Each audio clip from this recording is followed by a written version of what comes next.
మంత్రులపై చంద్రబాబు ఆగ్రహంతో ఉన్నారు. ప్రతి కేబినెట్ భేటీలో పనితీరు మెరుగుపరుచుకోవాలని సూచిస్తూనే ఉన్నారు. అయినా మంత్రుల్లో మార్పు రావటం లేదు. దీంతో ఈసారి కేబినెట్ భేటీలో సీరియస్ అయి రోజులు లెక్క పెట్టుకోవాలని హెచ్చరించారు. కొత్త మంత్రులు వస్తారని తేల్చి చెప్పారు. చంద్రబాబు కొందరి వ్యవహార శైలిపై అసంతృప్తిగా ఉన్నట్లు తెలుస్తోంది. దీంతో మంత్రివర్గ ప్రక్షాళన తప్పదనే ప్రచారం మొదలైంది. 5 మంత్రులపై వేటు తప్పదంటున్నారు. కాదు కూడదంటే 3పై మాత్రం వేటు తప్పదంటున్నారు. ఇంతకీ ఎవరా 3? ఎప్పుడు వేటు పడుతుంది?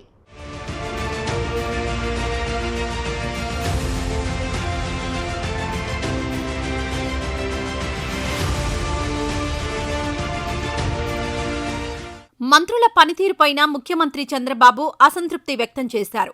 కేబినెట్ భేటీలో అధికారిక అజెండా పూర్తయిన తర్వాత రాజకీయ అంశాలపైన చర్చించారు. ఆ సమయంలో చంద్రబాబు మంత్రులపై సీరియస్ అయ్యారు. ఇప్పటికే పలుమార్లు మంత్రులను చంద్రబాబు హెచ్చరించారు. అయినా మార్పు లేకపోవడంతో ఇక రోజులు లెక్క పెట్టుకోవాలని తేల్చి చెప్పారు.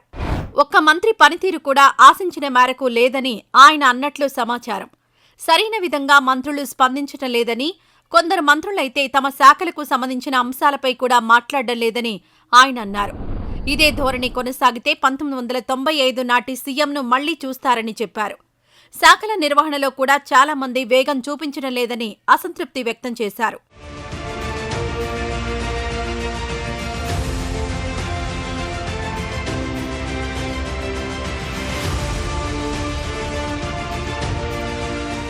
కొందరు మంత్రుల పనితీరుపైన చంద్రబాబు ఆగ్రహంగా ఉన్నారు.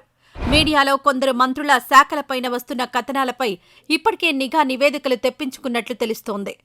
అటు మెగా బ్రదర్ నాగబాబుకు కేబినెట్లో అవకాశం కల్పించాల్సి ఉంది.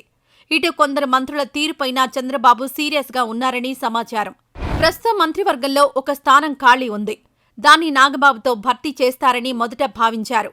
అయితే ఇప్పుడు విస్తరణకు మాత్రమే పరిమితం కాకుండా కొందరిని తప్పించి మరికొందరికి అవకాశం కల్పించే దిశగా పునర్వ్యవస్థీకరించేందుకు చంద్రబాబు సిద్ధమవుతున్నట్లు తెలుస్తోంది. నాగబాబుతో పాటుగా మరో బీజేపీ మంత్రికి అవకాశం కల్పిస్తారని చెబుతున్నారు.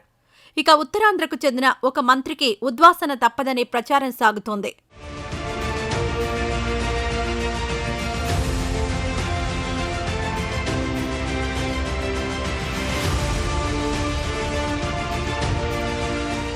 రాయలసీమకు చెందిన మరో మంత్రిపైన ఇప్పటికే నివేదికలు తెప్పించుకున్నట్లుగా ప్రచారం సాగుతోంది. వైసీపీ నేతలతోనూ ఆ మంత్రి సన్నిహితంగా ఉన్నట్లు చెబుతున్నారు.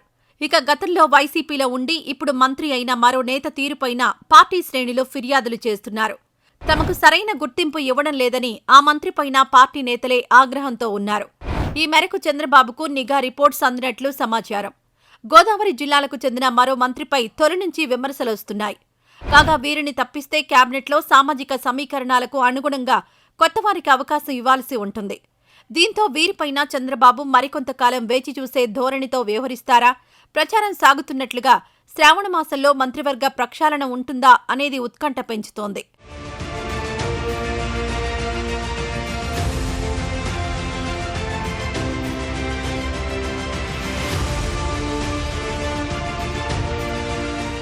మంత్రివర్గంలో 25 మంది మంత్రులుంటే వీరిలో కొంతమంది మంచి మంత్రులుగా గుర్తింపు తెచ్చుకుంటున్నారు.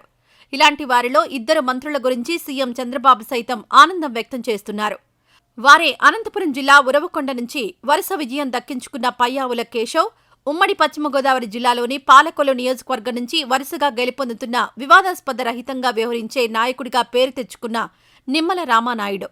సామాజిక వర్గాలు వేరైనా ఈ ఇద్దరు కూడా మంచి పేరు తెచ్చుకోవడం, నియోజకవర్గాల్లోనే కాదు రాష్ట్ర స్థాయిలో కూడా వారి పేరు మారుమోగుతూ ఉండడం విశేషం. మా మంచి మంత్రి అని పేరు తెచ్చుకునేలాగా వారు వ్యవహరిస్తున్నారు. నిమ్మల రామానాయుడు విషయాన్ని చూస్తే ఆయన గురించి అందరికీ దాదాపు తెలిసిందే. ఎంత ఎదిగినా ఒదిగి ఉండడం, మంత్రి పదవిలోకొచ్చినా కూడా మెహర్బానీ, ఈగోతో వ్యవహరించకుండా పేదల పక్షపాతిగా, రైతు బాంధవుడిగా ఆయన వ్యవహరిస్తున్న తీరు వంటివి ఎప్పుడూ వార్తల్లోకి వస్తూనే ఉంటాయి.